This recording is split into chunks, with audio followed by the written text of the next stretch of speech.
Camera, ये बहन का लान कैमरा है, माता चोद ये टेलीफोन टेलीफोन हाँ टेलीफोन ही है ये मल्टीमीडिया क्या बोलते हैं इसको, नए ज़माने का टेलीफोन है भोसड़ी ग्रांड। इस गांडू के है ना भोजन ये जो होता है ना कैमरा, इस कैमरे को है ना बिल्कुल बीचे बीच लगाना चाहिए बहन के भोसले को। जो स्क्रीन होती है ना इसको बीचों बीच में कैमरा होना चाहिए, क्यों आँख से आँख मिलाकर बात कर सके। अब क्या ना ऊपर देख के बात करेंगे कोई सोचेगा ये लवड़ा ऊपर क्यों देख रहा, और नीचे देख के बात करूँगा तो सोचेगा कि नीचे क्यों देख रहा। वीडियो जब वीडियो बनाएगा, वीडियो अपलोड होगा, जो चूतिए देखेंगे उस वीडियो को तो उनको दिमाग में थोड़ा कन्फ्यूजन रहेगा। इसलिए मैं कैमरे से आंखों में आंखें डाल के बात करता हूँ कभी कभी। तो जब मैं कैमरे से आंखों में आंखें डाल के बात करता हूँ ना, तो मैं ये नहीं देख पाता हूँ कि मैं अपने आप कैसा लग रहा हूँ, देखने में कैसा लग रहा हूँ, वो मैं ध्यान नहीं दे पाता हूँ इस बात में। तो पिछला वीडियो जो मैंने बनाया था वो तो मैंने ट्राइपॉड स्टैंड पे लगाया था, सिनेमेटोग्राफी को थोड़ा उसकी एक्टिंग करके, एक्टिंग नहीं थोड़ी कॉपी वगैरह करके। वैसे मैंने गाना देखा था, वो क्या नाम था उसका, आवारापन बंजारापन एक खलाए सीने में। तो उसका वीडियो देखकर मुझे ऐसा प्रतीत हुआ कि ये हो सकता है कि है ना वो ड्रोन से उसकी करी हो, क्या बोलते हैं वीडियोग्राफी उसकी ड्रोन से करी हो, ये भी हो सकता है। और ये भी हो सकता है कि वो नेचुरल एक्टिंग हो, और पूरे का पूरा उसकी नेचुरल एक्टिंग को है ना क्या बोलते हैं, उसकी जो नेचुरल लाइफ की जो कॉन्शियसनेस थी, आत्मा थी, वो आत्मा की यादों को किसी तरीके से है ना डिजिटल फॉर्मेट में कन्वर्ट करके उसको मूवी बना दी। क्योंकि वो जो गाना है ना वो आवारापन बंजारापन, जिसमें सूरज साहब को गुड मॉर्निंग करता है वो और जाके सो जाता है, तो वो काफ़ी नेचुरल एक्टिंग लगती है। जॉन इब्राहिम नाम है उसका, वैसे उसका नाम शायद फरहान करके है, मुझे पता नहीं, ज़्यादा आइडिया नहीं मेरे को। जस्टिन डी मेलिन नाम का एक लौंडा था, उसने बताया था मेरे को कि जॉन इब्राहिम गोवा से बिलोंग नहीं करता है, वो साउथ इंडिया से किसी केरला फेरला से बिलोंग करता है, और उसका असली नाम फरहान करके है।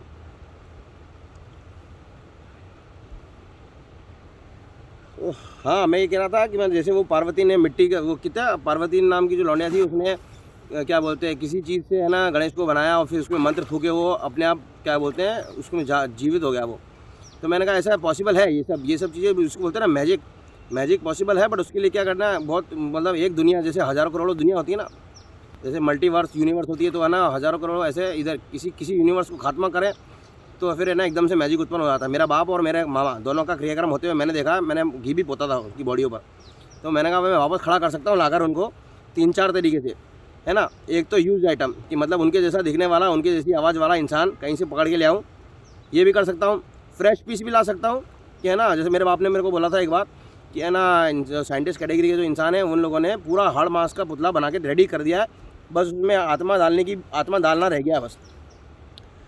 तो फ्रेश पीस भी ला सकता हूँ, ठीक है। और क्या बोलते हैं उसके अंदर आत्मा का इंडक्शन कैसे करना है वो भी टेक्नोलॉजी, वो उसके लिए भी मैं इंस्ट्रक्शन दे सकता हूँ। एल्गोरिथम लिख सकता हूँ मैं, बिना एल्गोरिथम लिखे लिख सकता हूँ, बोल के भी लिख सकते, जरूरत हो ना हर चीज़ को लिख के करें, मैं चूते थोड़ी ना गांडू। और क्या बोलते हैं प्रकट भी करवा सकता हूँ मैं, मिट्टी से बनाओ या मैल से बनाओ और उसके अंदर भूको मंत्र, उसकी ज़रूरत नहीं है, मैंने कहा डायरेक्ट प्रकट करवा सकता हूँ मैं। और क्या, अब मेरा बस चलेगा तो वो भी कर लूँगा मैं, डायरेक्ट प्रकट होते ना इंसान। जैसे वहाँ पे चाइना में कोरोना काल चल रहा था ना, जब कोविड-19 स्टार्ट हुआ था, कोरोना सितंबर 2019 में 2019 AD में जब कोरोना स्टार्ट हुआ था, तब एक इंसान जो था, जो हाड़ मास का पुतला था, जीवित इंसान था, वो अपने आप गायब हो गया था। बिना बगलामुखी के 14 लाख मंत्र जपे और बिना मरकरी का लेप किए वो लवड़ा अपने आप गायब हो गया, इनविजिबल।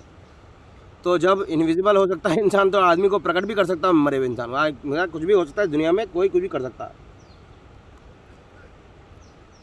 तो हाँ, वो मैंने कहा वो महाराष्ट्र में वो एक तो मुम्मा देवी है, पता नहीं वो मुम्मा देवी किसका चुम्मा लेती है मुझे नहीं पता, बट वहाँ पे एक सिद्धिविनायक का मंदिर भी है, बहुत फेमस मंदिर है। वहाँ पे सब जाके भीख देते हैं और भीख लेते हैं, पैसे देकर भीख देते हैं, और क्या बोलते हैं पता नहीं क्या क्या लेके भीख लेते हैं। मैंने तो उसके कान खींचे थे बुरी तरीके से, उस लवड़े की मूर्ति का एक प्रोटोटाइप था मेरे पास, जो मैंने लेपाक्षी से खरीदा था। उसके खूब कान बजाए थे मैंने, गुनगुन करके, फिर कान तोड़ भी दिए थे उसके मैंने।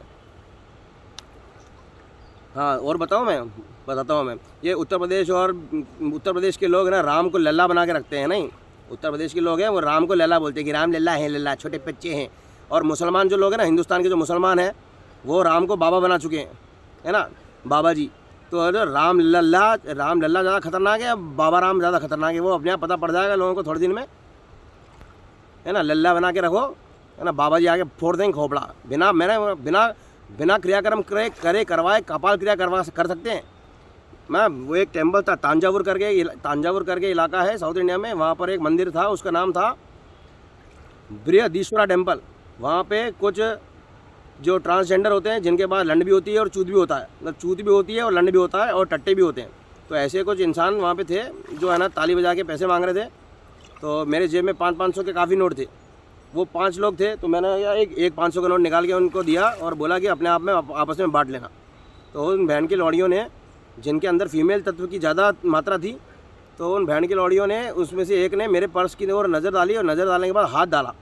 तो मैंने पर्स निकाल के पहले तो अपनी गांड के पीछे चिपकाया, उसके बाद फिर मैंने उनको हिंदी भाषा में धमकी दी और यही बोला मैंने कि मैं बिना क्रियाक्रम करे करवाए खोपड़ा फोड़ दूंगा, मैं कपाल क्रिया कर दूंगा मैं। वैसे तो मेरा हाथ इतना ज़्यादा मजबूत नहीं है, बट हथौड़ा यूज़ करना आता है मेरे को। हथौड़ा होता है लोहे का हथौड़ा। लोहे का हथौड़ा अगर खोपड़ी में पड़ जाए ना तो आत्मा बाहर आ जाती है, सीधे कपाल क्रिया हो जाती है, खोपड़ा फोड़ूं यंत्र। तो हाँ, तो सिद्धिविनायक के बारे में बात हो गई है, गणेश के बारे में बात हो गई, गणेश को प्रकट करने के बारे में बात हो गई, मैजिक के बारे में बात हो गई। मैजिक का मतलब हाई स्पीड ग्रोथ या फिर हाई स्पीड म्यूटेशन या फिर हाई स्पीड डिग्रेडेशन भी होता है कभी कभी। नहीं, मेरे बाप का बाप जो था 7.5 फीट लंबा था और मैं देखो 5 फीट 7 इंच लंबा हूँ। अगर म्यूटेशन हो जाए हैं इतना, मतलब 2-3 15 20 25 30 खानदानों के सारे इंसान मर जाएं और सबकी आत्मा को मैं हाथ जुड़वा दूँ, भीख मंगवा दूँ, तो मेरे भी हाई स्पीड ग्रोथ हो जाएगा। रात में सोऊंगा 5 फीट 7 इंच का, सुबह उठूंगा 7.5 फीट का। ये सब पॉसिबल है, बहुत बड़ी चीज़ नहीं है ये।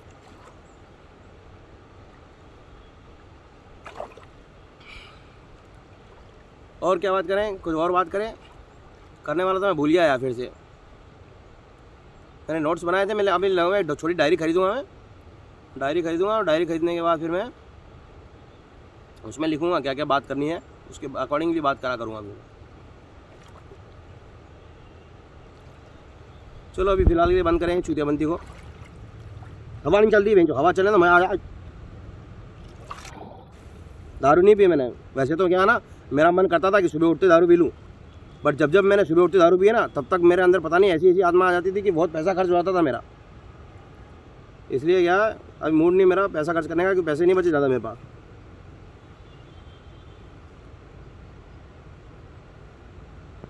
हाँ, एक और बात बताऊँ क्या, मैं यार औरत जात का नामो निशान एंड अस्तित्व ख़त्म कर सकता हूँ मैं धरती ग्रह से। बताओ मैं कर सकता हूँ, कैसे कर सकता हूँ बताऊँ। इलॉन मस्क नाम का लौंडा है, उसने ह्यूमनॉइड रोबोट बना लिया है, ठीक है। और जापान जो जगह है वहाँ पे है ना, सेक्स डॉल्स इंडस्ट्री ऑलरेडी बहुत फ्लरिश कर चुकी है।